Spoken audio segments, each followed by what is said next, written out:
Bismillahirrahmanirrahim. My name is Saliha Aziz, SS English at Divisional Public School and College, Sahiwal. I welcome you all to DPS online classes. Our today's topic is Daffodils, a poem composed by William Wordsworth. You might have studied this in your previous classes. First of all, we will see the objective. By the end of the lesson, the students will be able to read the poem with correct pronunciation, understand the meaning of difficult words, comprehend the poem thoroughly, know the synonyms of given words from the poem, write down the summary of the poem. As I have told you, this poem is composed by William Wordsworth. William Wordsworth was born on April 7, 1770 in Cumbria, England. He studied at Hawkshead Grammar School, where his love for poetry developed. After Hawkshead School, he studied at St. John's College in Cambridge. Wordsworth's famous poems are Daffodils, Lucy Gray, To the Cuckoo, The Tables Turn, The 2 April Mornings, Solitary Reaper, We Are Seven, The World is Too Much with Us, and Tinton Abbey. He died on April 23, 1850. William Wordsworth is called the poet of nature. His compositions frequently center around nature and rural landscape, and often feature recollections of childhood experiences. As a nature poet, Wordsworth stands supreme. This poem, Daffodils, is representative of Wordsworth's love for nature and beauty. This poem, Daffodils, has 4 stanzas, and it is rich in use of figurative speech. The beautiful scenes of nature have a great attraction for the poet. In this poem, he wants to stress upon us the beautiful scenes of nature make us forget the cares and worries of life. He says that whenever he is in pensive mood, he recalls the beautiful scenes of daffodils, his heart fills with joy and pleasure, and he forgets the worries of life. Now I'll read out the poem. Listen it carefully. I wandered lonely as a cloud that floats on high over vales and hills, when all at once I saw a crowd, a host of golden daffodils, beside the lake, beneath the trees, fluttering and dancing in the breeze. Continuous as the stars that shine and twinkle on the Milky Way, they stretched in never-ending line along the margin of a bay. 10,000 saw I at a glance, tossing their heads in sprightly dance. The waves beside them danced, but they outdid the sparkling waves in glee. A poet could not but be gay in such a jocund company. I gazed and gazed, but little thought what wealth the show to me had brought. For oft when on my couch I lie, in vacant or in pensive mood, they flash upon that inward eye, which is the bliss of solitude. And then my heart with pleasure fills and dances with the daffodils. Dear students, we will see all the stanzas separately so that we may understand the poem thoroughly. I'll tell you the meaning of difficult words and explain each stanza. Look at first stanza.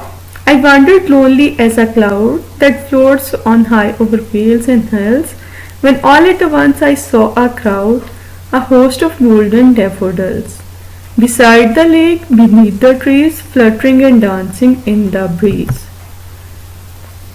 Wander means roam, move around. Daffodils, a kind of flower. Lonely, alone. Beside means near or by the side of. Vales means valleys. At once means suddenly. Crowd means large number. Host means group or a large number. Golden means bright, fair. Fluttering means swaying, dancing. Breeze means morning air or cool air.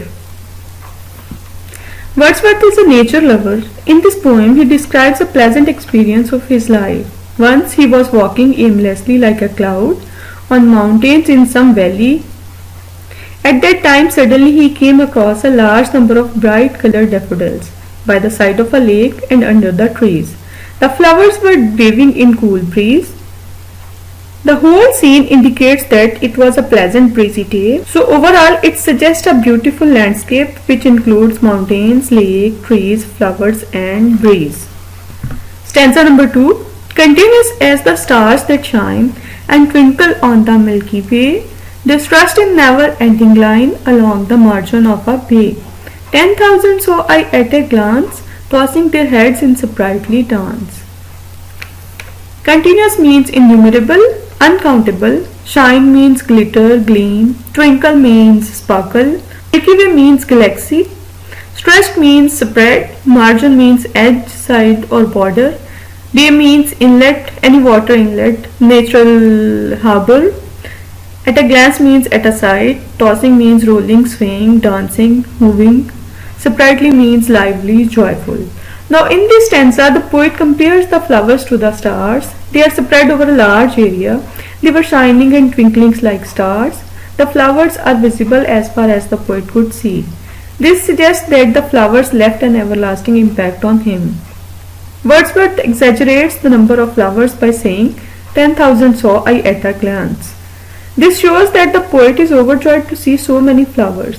He says that the flowers were tossing their heads as if they were dancing in happiness.